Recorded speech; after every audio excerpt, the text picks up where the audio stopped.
or a buyer needs to put it somewhere. No, it's menswear or women's wear. Still, we need a lot to go. I remember Selfridges did the A department, I think 3 years ago. I don't know, they closed it, so I don't know, like, if like, still, we're still, like, trying to get to that, you know, you don't have a women's or a men's department, you just have clothing and arts and, you know, and you play with it. You don't care if a man or a woman shops it. Even with my brand, I come from Mexico, a very macho dominant country still, and my collection, I think people think Sanchez Kane is designed by a guy because they're used to the idea of a guy designing with a guy, and I'm a woman portraying a kinky side of a woman that people think, because the brand is very sexual and very open, it necessarily needs to be a man behind it. And sometimes even the buyer comes and is like, oh, it's a woman designing it. I was like, yes. So. Now, how has that experience been for you? I don't want to make it so singular as, you know, as a woman designing menswear, but as a woman designing menswear, you know, you have this muse, this movement in your work that you call macho sentimental. Can you talk about that? Well, it started of how I first described my collection to a buyer. I was like, oh, it's macho, but at the end it's still sentimental. That is sentimental. I put my, like, the main thing of the collection is Mexico and then my life. So every piece, every collection, every performance I do, every art show, every fashion show, it talks about where Barbara is standing. And I use Sanchez Kane as a means of expression to say what's happening in my country politically, what's happening in, you know, in my life. So it, like Neil said, it's very important to incorporate politics into fashion, you know.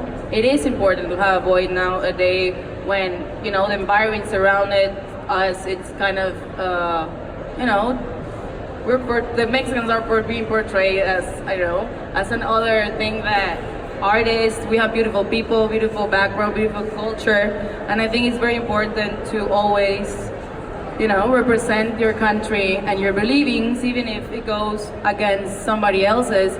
And I think it's very important too to look beauty in a different kind of way, using beauty even if it contains brutality, fear, ugliness, that's beauty too. And people are not used to seeing that type of beauty or challenging you, because it's very easy when somebody sees something cute, no? That's easy part of, that's how things is, like, it's cute, but when it says more than cute, you know, you're confronting this piece towards how you want to wear it too. Yeah, actually some of the most beautiful art or fashion in this, you know, setting is political or is disturbing or is highly charged. And I think a lot of it is because today, the silhouette that you see in a man's body, if you want to say it, and I think that obviously sportwear has been very popular, and now we're evolving to, well, I think anti-sportwear in certain things, you know, and we're looking for a deconstructed suit mixed with a little bit of sportwear. So I think the men's fashion shows, you know, per se, are being very more experimental than the women's. They're taking more risks, I think.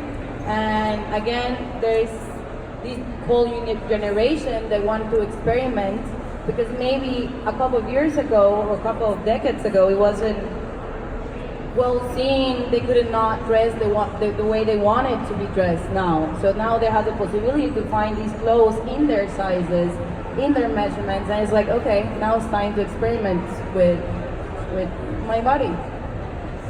I was just gonna say that I think with social media, you know, a minority in fashion weekends, like, they're beautiful, it sometimes becomes a trend, and that's the bad part of it. You know, you had Vogue for the first indigenous woman to be in the cover of Vogue, and it was Yalitza Aparicio, and, you know, hopefully that's not going just in the train, fucking putting the tracks and setting the tracks, not put it as a trend, like, oh, people are liking this, so let's give it, you know, actually having a message with the models that you're casting and the people surrounding your art and fashion, not just a trend.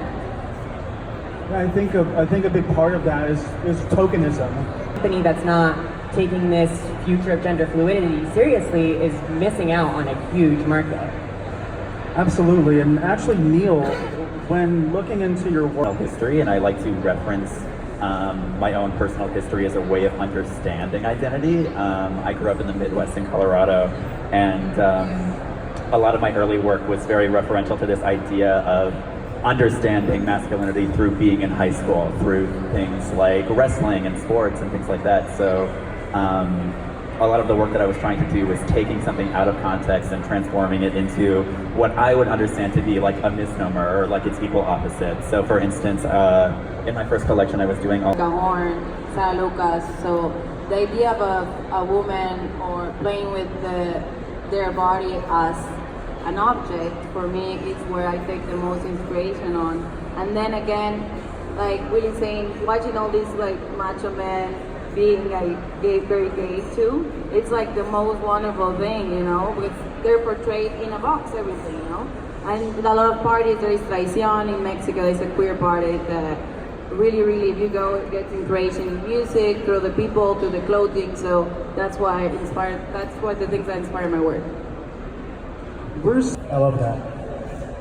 For Barbara? me, it's gonna be like the starting point is Mexicanidad, with like a twist in Mexican folklore and the experimentation of the macho sentimental. No, we're in a search for that, and like Buddha was saying, it's not just clothes that I want people to like buy. It's just like clothes in a rack. It's you know, this says something. This is the same process as an artist does a sculpture.